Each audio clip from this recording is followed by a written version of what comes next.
Hello, and a very warm welcome to the Sussex Daily News version 2 YouTube channel. In this video, we give you a piece of breaking news we just received. Her Majesty has lost patience. The Queen's fury over Meghan and Harry's secret film. Prince Harry and Meghan Markle recently denied they were planning to star in their own reality TV show, despite signing a lucrative $200 million deal with Netflix. But now, it's alleged the couple are now planning on releasing a bombshell tell-all documentary for the streaming giant, which features footage from inside the palace. According to the National Enquirer, the Sussexes collected plenty of homemade clips while living with the Windsors, and now they're willing to share it for the right price. Speaking to the American publication, a Hollywood insider weighed in on the rumors, saying it only makes sense the couple has something big planned, given their hefty fee. Everybody loves elephants and inspirational stories, but let's be honest, that's never going to pull in big money, the insider said, referring to Meghan's Disney Plus gig. They continued, but footage filmed by Meghan and Harry as they left the firm, now that's a $200 million show. The insider went on to say that if the couple releases a film featuring never-before-seen footage, which was captured during their dramatic exit, it would no doubt be a mega hit. But the claims of the project have seemingly ruffled a few royal feathers the wrong way, with palace insiders reportedly questioning how the couple captured the alleged footage. One of the biggest concerns expressed by one royal source was who will appear in the covert clips. This could be the ultimate betrayal. It could burn Buckingham Palace to the ground, the insider claimed. Despite Harry and Meghan's swift denial of appearing in a reality show, a spokesperson for Netflix confirmed Harry and Meghan will nonetheless be working on several projects. The Queen has lost patience with the couple when this news was revealed. A royal insider said, "I have never seen Her Majesty the Queen with the pronounced gloomy expression she has on her face, and I've had the opportunity to observe her since the 1950s. She doesn't look happy, and she's not trying to fake it. I think it shows how disappointed she is." Older women such as the Queen, our mothers and grandmothers, often have deep-seated intuition as to the motivations of young women, particularly as the likely effect they will have on the well-being of their male family members. In a number of images of the Queen observing Markle, this is apparent. She decides to shorten their deadlines, and this is most likely the end of Sussex's nefarious money-making efforts. On another note, Markle's tone-deaf, quote, emoting against the backdrop of one of the most blighted corners of the planet to complain about the distressing problems you are experiencing adjusting to life inside the palace, was a clear indication of the lack of both her self-awareness and her lack of awareness of others. This is not a crime, but indicative of her lack of authenticity.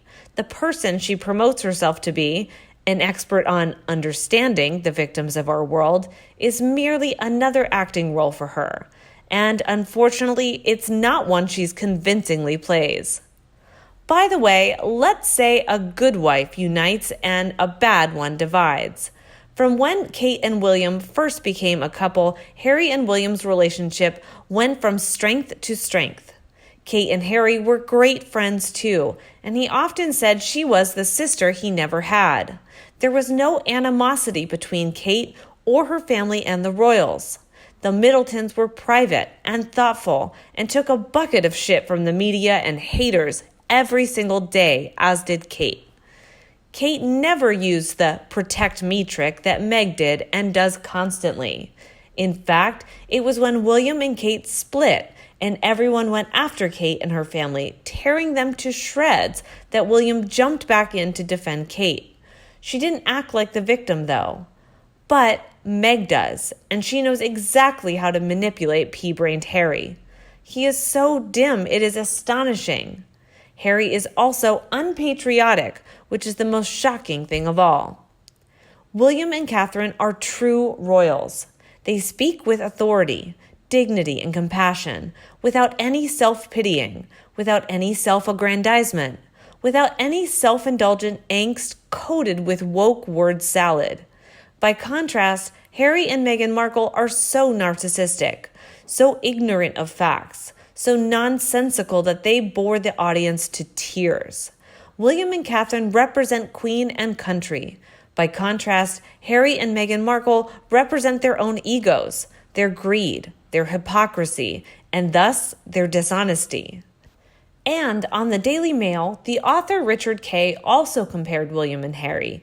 He wrote, "Prince William's Earthshot Prize proves he's a world away from Prince Harry." While Harry and Meghan have antagonized many with their woke agenda, their hectoring manner, and their hypocrisy, William has quietly pursued his ideals with modesty and an easy smile. It has been the same with his response to the COVID-19 pandemic. From California, the Sussexes risked compromising the impartiality of the royal family with their bizarre claims that the scale of the health crisis had been exaggerated by the media. The media they despise, of course. Contrast that with the actions of William, Kate, and their children. For a brief moment, Prince William steps out of his royal role and abandons the instinctive caution that usually colors his pronouncements, to show that his passion for preserving the planet is matched with his pragmatism. His intervention with the establishment of an elaborately funded and ambitious Nobel-style international prize to recognize the ideas and technologies that may safeguard all our futures does not just mark his emergence as a major player on the global environmental stage. It also demonstrates that he has grasped the immense influence he exerts. And, in an instant, it deserves to dramatically highlight the chasm between his ideas and approach and those of Prince Harry and Meghan Markle. Week after week during the lockdown, they led the nation's response to the selfless courage of the NHS and other key workers as they joined the clap for carers from their doorstep of their Norfolk home. By allowing the focus to fall as much on George, Charlotte, and Louis, they did it with grace and generosity. But it is the launch of his Earthshot Prize to galvanize the best minds, to find the best solutions, to tackle the world's greatest environmental challenges that William hopes will be seen as a career-defining project. If it succeeds, and there is no conceivable reason why it should not, it will rank alongside his father's Prince's Trust organization and his grandfather Prince Philip's Duke of Edinburgh award scheme. This is a coming of age for Prince William and reflects a maturity, growing confidence, and an ability to show leadership on an issue on which his brother's attempts to articulate a stance have been muddled, to say the least. Remember how those lectures from Harry on climate change and global warming coincided with him using private jets? But while he has been a unifying figure, championing what is good about Britain, his brother has increasingly been seen as out of his depth and apparently ever ready to criticize a country he has turned his back on.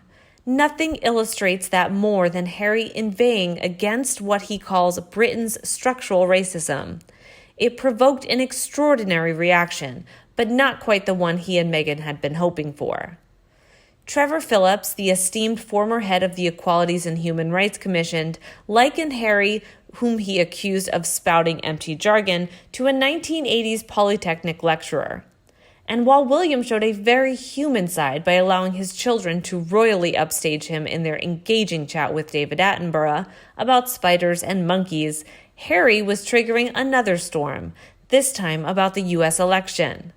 A video clip in which he and Meghan urged voters to reject hate speech was widely interpreted as an endorsement for Democratic hopeful Joe Biden.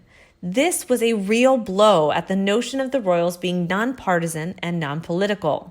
The story of the two princes, once so close in thought, word, and deed, only to fall out and now to represent such wildly different approaches to their roles, has been brilliantly captured in historian Robert Lacey's book, serialized in the Mail this week.